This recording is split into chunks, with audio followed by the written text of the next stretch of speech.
काल गोदावरी नदीत एक 20 ते 25 हजारची आवक सोडण्यात आली होती जायकवाडी धरणातून। रात्री अचानक 12च्या सुमारास 1,10,000 क्युसेसने पाणी सोडण्यात आलेले आहे।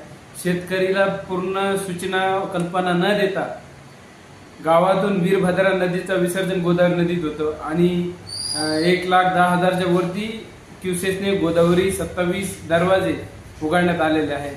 तर अशा शेतकऱ्याला सतर्कतेचा इशारा देण्यात आला आहे। तरी पण प्रशासकांनी याचा काही न सांगता न पूर्वरत्न करताना अचानकपणे रात्री नाशिकमध्ये भरपूर पाणी झाल्याने 1,10,000च्या वरती क्युसेस पाणी सोडण्यात आले आहेत। तरी पण शेतकऱ्यांनी सतर्क राहावं, काही जनावरे वगैरे शेतात कोणी कामाला जाऊ नये याच्यासाठी दक्षता घ्यावी।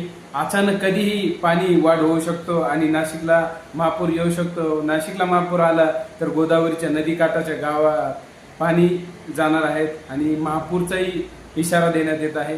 तर हे सर्व जनतेने सतर्क राहावे, शेतकऱ्यांनी सतर्क राहावे याचं आवाहन करण्यात येतो। आणि प्रशासनाकडून काही मला अधिकाऱ्याचे फोन आले का त्यांनी सांगितलं तुम्ही गावात तुमचा व्हिडिओ काढून तुम्ही शेअर करा तुमच्या सोशल मीडियाच्या माध्यमातून। तर त्याच्यामुळे मी एक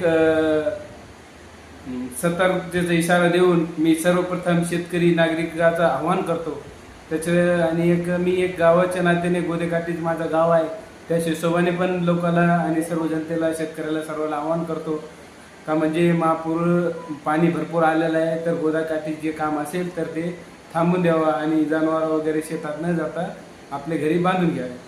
धन्यवाद।